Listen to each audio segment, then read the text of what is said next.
There's some fascinating 2022 primary races and general election battles that are shaping up. And one of them is in Florida's 15th congressional district. It's a newly sort of carved district based on redistricting.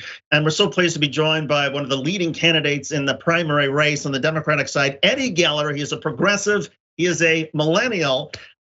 He's also raised more money than any other Democrat in the primary. Is that correct, Eddie? How'd you do it? That's correct. A lot of hard work. We've been in this race since last year. I jumped in to hold the Republican accountable after embracing the big lie and voting to overturn the election. So just been putting in the work, and people have been excited about our message. Now that incumbent Republican Scott Franklin, because of redistricting, he gets a little safer district, so he's not running. This is essentially an open race. The primary is August 23rd. What have you seen so far? What has surprised you about the race so far? Well, we got a big surprise with redistricting. As I mentioned, jumped in this race with Scott Franklin. We knew it was going to be a tough road, but then DeSantis did his worst with redistricting, but kind of left this district open, this 15th district. So it was a surprise to see it go from, this more red district to now it's this purple, practically a toss-up district. So it becomes more of an opportunity, caught some folks off guard, and so we've been just, like I said, been here for about 10 or 11 months now. And what I've been seeing on the ground is people are excited for a different kind of candidate. I think we are getting a little tired of the candidate that looks like they're grown in a laboratory in Washington, D.C. So bringing something different, some creativity, and people are excited to see, a millennial candidate who's been doing the work, talking about the issues. And also, I used to be a comedian too, so that's always a fun thing to talk about. Yeah, look, you got a great role model in Ukraine. Hopefully, we don't have to go that way in the United States. So you're not just a millennial, though. You're a graduate of the University of Florida. You worked at the DNC. You worked on MoveOn.org. So you've got some experience in politics. Right. Why now, at this stage in your career? Why now run for Congress? Well, I think democracy is hanging on by a thread. I mean, I went from being the sort of activist to being a candidate because I think like a lot of folks and probably a lot of your viewers feel like, what can I do? What can I do? And I think after January 6th and seeing Scott Franklin vote to overturn the election after a coup on our Capitol, the thought to myself is, can I run? And the answer was yes. Not only can I run, I have to run. So that's what made me decide to go from being the activist to being the candidate. You've got some other Democrats who are running named Gavin Brown, Alan Cohen, Cesar Ramirez. What makes you different in terms of policies?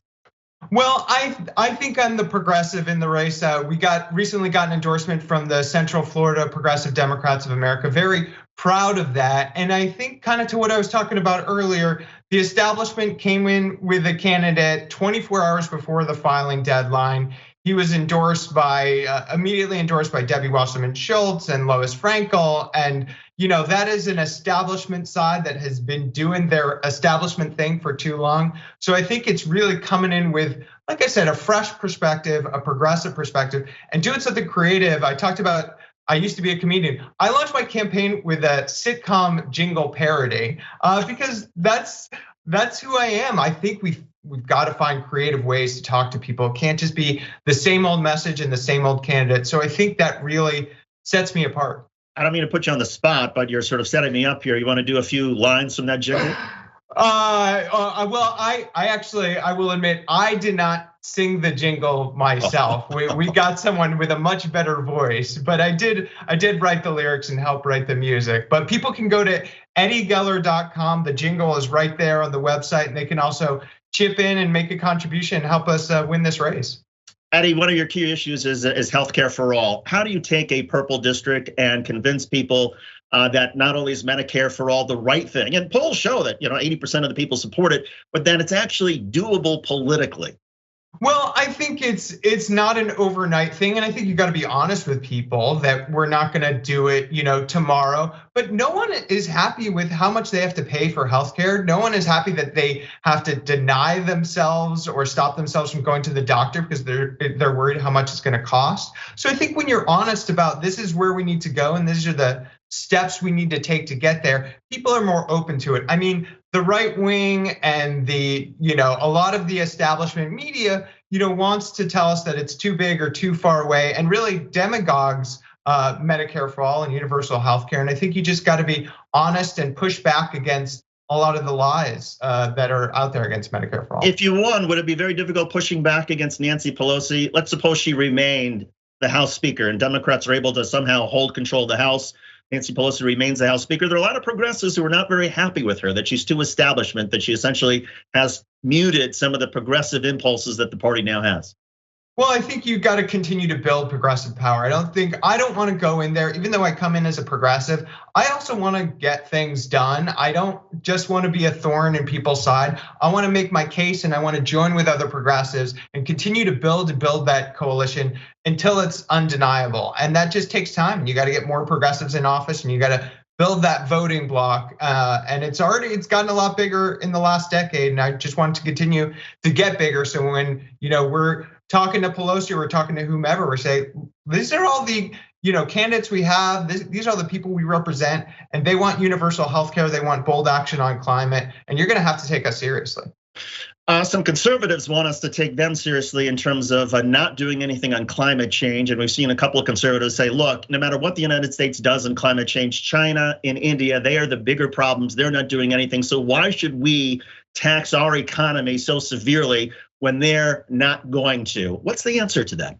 Well, I think, to me, being proud to be an American, which I am, is that we can take the lead on these things and we can take bold action and we should be the leaders and we shouldn't point at other countries because they're not doing enough. We have to use our power and our strength to be leaders on the climate crisis. And you want to talk about the economy? I mean, it's going to cost us trillions and trillions of dollars to continue to not act. There are huge opportunities to invest in clean energy and really get this climate on track. And that's where we're gonna grow the economy. So it's, I think, a false narrative that this is gonna cost too much. It's about investment, it's about the future. Some small business owners say that if you increase wages, you increase the minimum wage, that's gonna cost the businesses, it's gonna cost people jobs. Again, it's another sort of flashpoint issue in a purple district. How do you deal with it?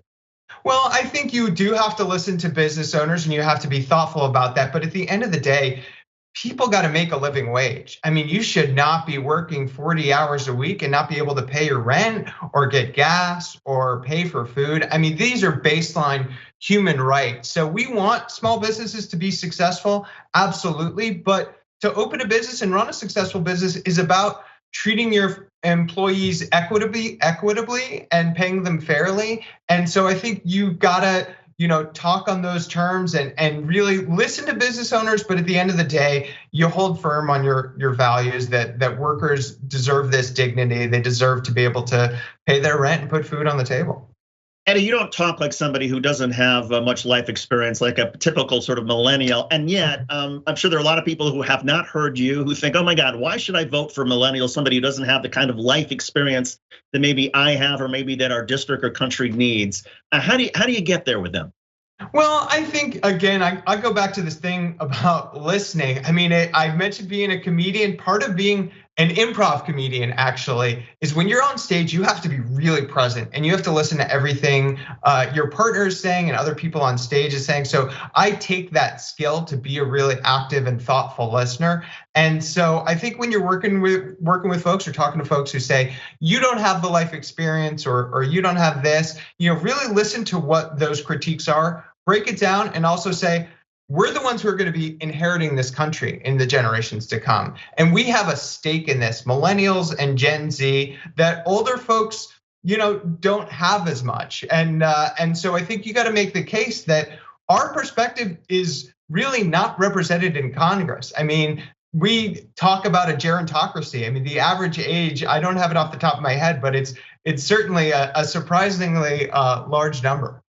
Right, and it's your generation, millennials, Gen Xers, who are essentially going to have the burden of a lot of the problems that my generation and others have left you. That's pretty serious stuff. I wonder though, yeah. I mean, given your comedic background, is there room for zingers and one-liners and jokes in a campaign, or are we too serious for that now?